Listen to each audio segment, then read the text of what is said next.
Hello दोस्तों, स्वागत है आपका आज के हमारे नए क्लास में। देखिए, आज आपके लिए हम टॉपिक लेकर आए हैं हेनरी का नियम। ये इसके ऊपर डाल लीजिए वेरी मोस्ट इम्पॉर्टेंट, क्योंकि ये हर साल एग्ज़ाम में पूछा जाता है।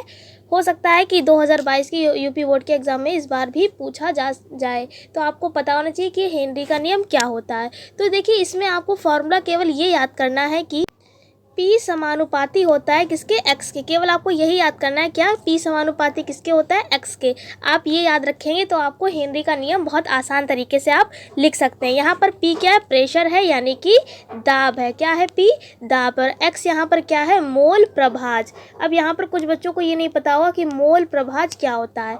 इसके बारे में हम आपको बताते हैं मोल प्रभाज क्या होता है। देखिए, किसी भी विलेन का अगर हमें मोल प्रभाज निकालना होता है तो हम क्या से निकालते हैं, ऊपर विलय के मोल लगते हैं और अपॉन में यानी बटे में नीचे क्या रखते हैं, विलय और विलायक दोनों के मोल रखते हैं। अब ये विलय और विलायक क्या होता है, विलय का मतलब होता है जो चीज़ हमारी घुल रही है। जैसे कि अगर पानी है हमारा और उसमें चीनी को अगर घोलना है तो चीनी वहाँ पर क्या है, विलय है।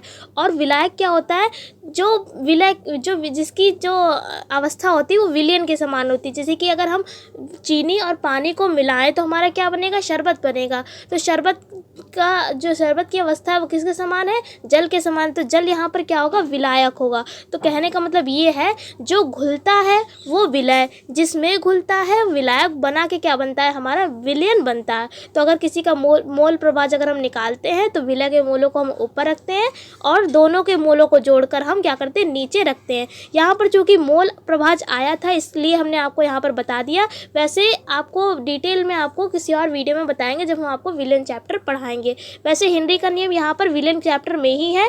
ये मोस्ट इंपॉर्टेंट है, इसलिए हम आपको बता देते हैं क्या होता है। आपको हमने बताया क्या याद करना है, P समानुपाती किसके होता है, x के। P यहाँ पर क्या है, प्रेशर यानी कि क्या है, दाब है। और मोल प्रभाज क्या है, x है। x मोल प्रभाज को हमने किससे लिखा है, x से लिखा है। तो अगर आप इसकी डेफिनेशन लिखेंगे तो कैसे लिखेंगे कि जैसा कि हमने यहाँ पर लिख रखा है कि इस नियम के अनुसार किसी गैस का आंशिक दाब उसके मोल प्रभाज के समानुपाती होता है। देखिए, इस तरीके से जो निशान लगाया उसको बोलते हैं समानुपाती। समानुपाती का मतलब क्या होता है, उसके सामने। समानुपाती का मतलब क्या होता है, जैसे कि P के सामने x लिखा है इसलिए लगा दिया है समानुपाती। व्युत्क्रमानुपाती का भी मतलब हम आपको बता चुके हैं, जब भी अगर नीचे अगर चीज़ लिखी है तो उसको व्युत्क्रमानुपाती बोलते हैं। चूँकि यहाँ पर सामने है तो क्या लिखा है, समानुपाती लिखा हुआ है। अब देखिए, जब भी हम समानुपाती का निशान हटाते हैं तो एक नियतांक लगाते हैं। यहाँ पर देखिए, एक नियतांक लगा दिया k। अब चूँकि यहाँ पर हेनरी का नियम है तो हेनरी का नियम, हेनरी की स्पेलिंग किससे स्टार्ट होगी, h से स्टार्ट होगी। तो हमने k के नीचे छोटा सा h लिख दिया है। तो हमारा फॉर्मूला क्या बन जाएगा, P बराबर KH x। तो यहाँ पर जो हमारा KH है वो क्या है, यहाँ पर हेनरी स्थिरांक है। क्योंकि यहाँ पर हेनरी स्थिरांक इसलिए लिखा है, केमिस्ट्री में जब भी कोई चीज़ कांस्टेंट होती है तो हम वहाँ पर स्थिरांक लिखते हैं। लेकिन अगर हम फिजिक्स में कोई चीज़ कांस्टेंट होती है तो वहाँ पर हम क्या लिखते हैं, नियतांक लिखते हैं। ये हमारी क्या है, केमिस्ट्री चल रही है। तो यहाँ पर हमने KH को क्या लिखा है, हेनरी स्थिरांक लिखा है। तो आशा करते हैं कि आपको हेनरी का नियम समझ में आया होगा। और देखिए, लिखने का तरीका भी जैसा हमने यहाँ पर आपको दिख रहा है वैसे ही आपको लिखना भी है। जब भी किसी का नियम या किसी का राइटर का नेम या वैज्ञानिक का नाम या किसी की सन, तो उसको आप जो है ब्लैक पेन से दर्शा सकते हैं, जिससे कि एग्जामिनर पे जो आपका इंप्रेशन है वो अच्छा दिखे। जैसे कि हमने हेनरी का नियम लिखा तो हेनरी के नियम में आपने देखिए हेनरी का नेम इन्वर्टेड कॉमा लगा के पूरा हमने ब्लैक पेन से लिख दिया।